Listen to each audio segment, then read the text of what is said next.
আসসালামু আলাইকুম, কেমন আছেন সবাই? আলহামদুলিল্লাহ আমি অনেক ভালো আছি। আপনারা আশা করছি ভালো আছেন। তো সবাইকে জানাচ্ছি রমজানের শুভেচ্ছা। রমজানের শুভেচ্ছা জানিয়ে শুরু করছে আজকের ব্লগ ভিডিওটি।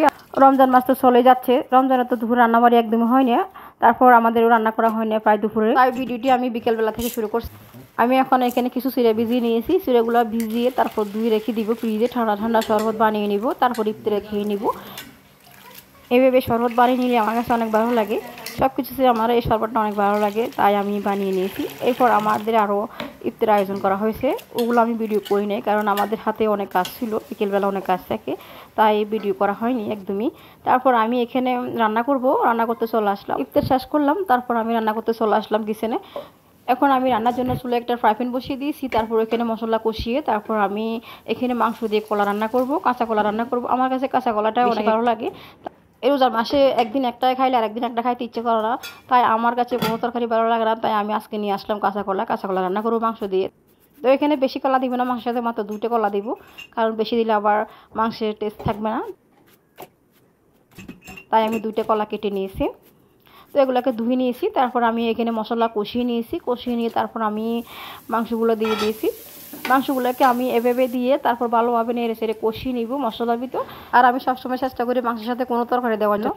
তো সবাই আমার মতো এভাবে রান্না করে দেখবেন, অনেক ভালো লাগবে। এরপর আমি মাংস বসিয়ে দিয়েছি। তারপর এদিকে ইফতারের পরে কিছু থালাবাটি জমিয়ে গিয়েছে, তারপর আমি ওগুলোকে ধুয়ে নিয়েছি।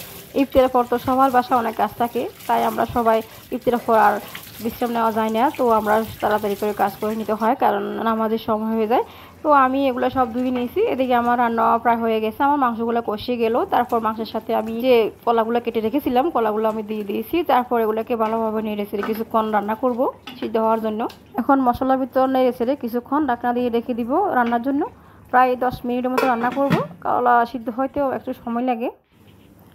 তারপর ঢাকনা উঠিয়ে নিয়েছি, কলা সিদ্ধ হয়ে গেছে, মাংস সিদ্ধ হয়ে গেছে। তারপর আবার একটু ভালোভাবে নেড়ে চেড়ে দিয়েছি। তারপর এখানে একটু পানি অ্যাড করে দিব, কারণ অনেক কষা কষা হয়ে গেছে, আর একটু পাতলা ঝোল করে রান্না করব।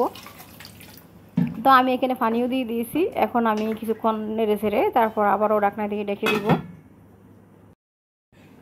সবাই তো সব ধরনের রান্না করে দেখেছেন, কিন্তু এভাবে রান্না করে দেখেন, অনেক ভালো লাগবে। সাথে কলা দিয়ে রান্না করলে অনেক ভালো লাগে। তো এরপর ফ্লেভারের জন্য 2-3-4টা কাঁচামরিচ দিয়ে দিয়েছি।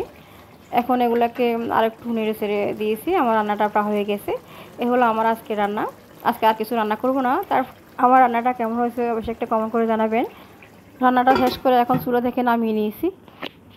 তারপর এখানে আমি কিছু মাছ ছিল আগে রান্না করা, তো মাছগুলো আমি গরম করে নিয়েছি। এরপর মাছগুলোকে একটা প্লেটের মধ্যে ঢেলে নিয়েছি। এরপর কিছু মিষ্টি কুমড়া ভাজি করেছিলাম, তো ওগুলো আমি গরম করে নিয়েছি। আর আজকে আর কিছু রান্না করব না। তো এ হলো আজকে রান্না আমাদের। তো আমার আজকে রান্নাটা কেমন হয়েছে অবশ্যই একটা কমেন্ট করে জানাবেন। ভালো থাকবেন সবাই, আর আমার জন্য একটু দোয়া করবেন। সবাই লাইক কমেন্ট দিয়ে আমার পাশে থাকবেন পরের ভিডিও দেখার জন্য। আল্লাহ হাফিজ।